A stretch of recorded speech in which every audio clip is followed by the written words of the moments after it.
Hello everyone, welcome back to our channel statistics by Poonam. तो आज हम क्या करने वाले हैं, अपना नेक्स्ट चैप्टर करने वाले हैं जिसका नाम है चैप्टर नंबर 11 और इसका टॉपिक है introduction to 3D dimensional geometry. हमने 2D देखा है, हमने 1D देखा है, तो अब हम करने वाले हैं 3D ज्योमेट्री क्या होती है इन मैथमेटिक्स। सो पहली बात तो ये है कि in real life we don't live on a flat surface, we live in space. अगर आपने नोटिस किया है कि हम इन अर्थ में रहते हैं, ओके, तो हमारी अर्थ क्या है, सर्कुलर है, ठीक है। तो ऐसा नहीं है कि हम सिर्फ एक ही चीज में है, सिर्फ हम आगे पीछे जा सकते हैं, ये तो नहीं है ना, क्योंकि हम आगे पीछे नहीं जाते, हम ऊपर नीचे जा, अगर हमारी बिल्डिंग से तो हम ऊपर भी जाते हैं, हाइट्स पे भी जाते हैं, जैसे एरोप्लेन से जाते हैं, ठीक है। तो हम नीचे भी जाते हैं, हम डाउन भी जाते हैं। तो हमारा जो सारा जो काम है वो 3D में चल रहा है, 3D एनिमेशन कह सकते हो, 3D ज्योमेट्री में कह सकते हो। तो इसमें क्या है, so we need 3 dimensions to describe the position of a point. For example, आप एग्जाम्पल ले लो अपने घर का, अपने रूम का। तो अगर आप नोटिस करोगे, आपके पास लेंथ है, आपके पास लेंथ है, ओके, आपके पास ब्रेड्थ है आपके कमरे की, फिर साथ में आपके पास हाइट भी है आपके कमरे की, ठीक है। समझ लो ये मेरा कमरा है, जैसे मैंने ड्रॉ भी कर रखा है, ठीक है। तो ये मैं समझ लो मेरे पास ये लेंथ है, ये मेरे पास इसकी ब्रेड्थ है, मतलब चौड़ाई कितनी है मेरे कमरे की, लंबाई तो मुझे पता चल गया, मेरी ब्रेड्थ भी है, पर मेरे कमरे की हाइट कितनी है वो 3 डायमेंशनल है। समझ आया? नाउ एक्स एक्सिस मतलब लेफ्ट टू राइट। अगर मैं बोल दूं ये मेरे है, ये देखो, हमने लेंथ की बात करी थी, ये लेफ्ट टू राइट हमने मान लिया इसको, ये मेरे लेफ्ट टू राइट। देखते जाना है यहाँ पे, फ्रंट टू बैक मतलब वाई एक्सिस, मतलब ये फ्रंट आ गया, ये बैक मतलब मेरी विड्थ आ गई। अब मैंने बोला Z axis means up to down, ये आ गया। तो ये तीन चीजें मिलके क्या बना रही है हमारा 3 dimensional. Now a point in 3D is written as X Y Z. तो जब भी हम इन 3D में काम करते हैं, हमारे पास 3 एक्सिस होना बहुत जरूरी है, जो कि है हमारी एक्स, वाई एंड जेड। अब इसमें हम देखते हैं कोऑर्डिनेट एक्सिस एंड प्लेन्स क्या होते हैं। So there are 3 axis and 3 planes. तो 3 एक्सिस और 3 प्लेन्स क्या होते हैं उसके बारे में पढ़ते हैं। सो 3 एक्सिस तो अभी हमने देख लिया, हमारे पास 3 एक्सिस होती है, मतलब 3 डायरेक्शंस होती है।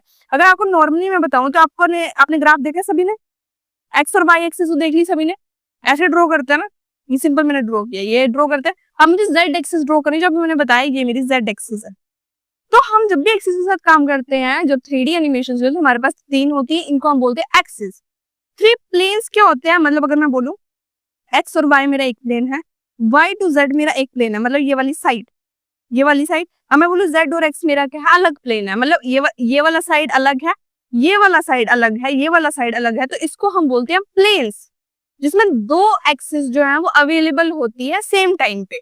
Now these planes divide space in 8 parts called octants। आपने सभी ने पढ़ा होगा कि हमारे पास एक को क्या बोलते हैं, 2 को क्या बोलते हैं, 3 को क्या बोलते हैं, 4 को क्या बोलते हैं। सो ऐसे ही अगर हमारा प्लेन जो है वो किसी भी स्पेस को 8 पार्ट्स में डिवाइड करता है, उसको हम बोलते हैं octants. Okay, now distance between 2 points in 3D। अब हम कुछ फॉर्मूलाज पढ़ लेते हैं कि हम डिस्टेंस फाइंड आउट करना है किसी 2 पॉइंट्स का इन 3D में, तो हम कैसे करेंगे। So for 2 points P x1 y1 z1, क्योंकि हम 3D में काम करें तो ऑब्वियसली 3 वेरिएबल्स होंगे, x is equal to x2 y2 z2। Sorry मैंने यहाँ पर वेरिएबल बोल दिया, एक्सिस है, ओके।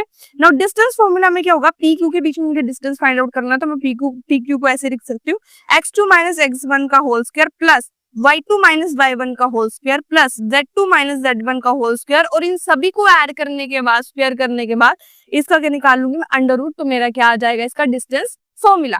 नाउ नेक्स्ट वन क्या है मेरे पास, कि एग्जांपल है रिलेटेड टू दिस, कि हम डिस्टेंस कैसे फाइंड आउट करते हैं 3D ज्योमेट्री में।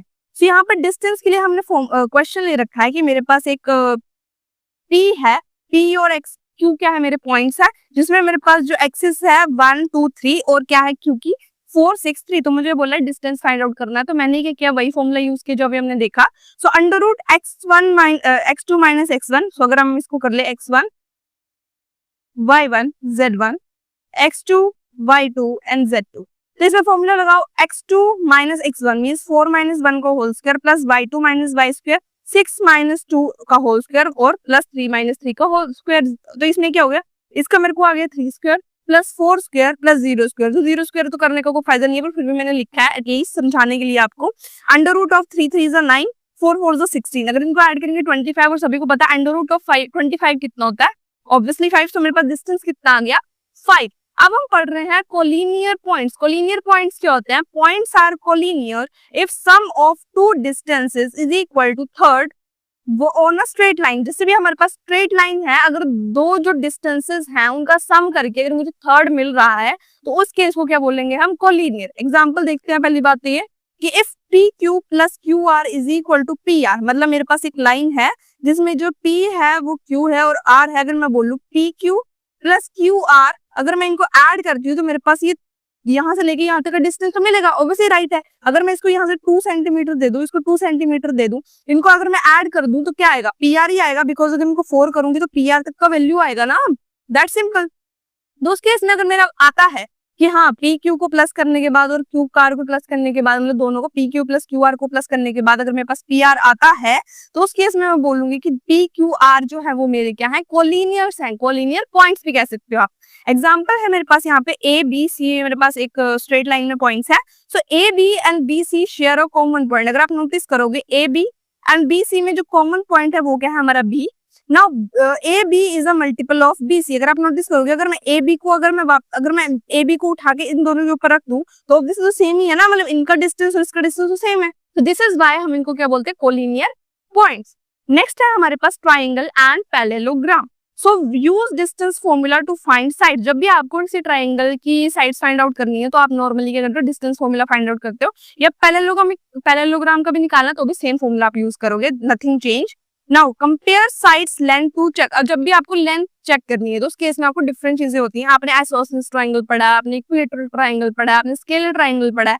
तो अभी हम बात कर रहे हैं आइसोसेलेस ट्रायंगल की, जिसमें हमारे ट्रायंगल की दो साइड्स क्या होती है, इक्वल्स होती है। अब आपने ये नोटिस कर रहे हो, मैंने यहाँ पर ग्राफ बना के रखा हुआ है कि मेरे पास ट्रायंगल में तो 3 साइड्स होती है, 1 2 3, बट आइसोसेलेस ट्रायंगल में क्या होती है, सिर्फ 2 साइड्स क्या होती है, इक्वल होती हैं। तो अगर आप नोटिस करोगे, अगर मेरी ये 2 सेंटीमीटर है तो सिर्फ ये 2 सेंटीमीटर होगी, ये 2 सेंटीमीटर नहीं होगी। इसको हम बोलते हैं आइसोसेलेस ट्रायंगल।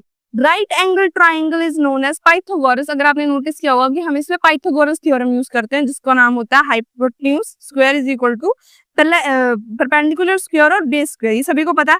तो इस केस में क्या होता है, ये होता है मेरा परपेंडिकुलर, मींस 90 डिग्री इसमें अवेलेबल होता है। ये होता है मेरा हाइपोटेन्यूज, ये होता है मेरा base. This is how we use. Now parallelogram क्या है, ऑपोजिट साइड्स इक्वल।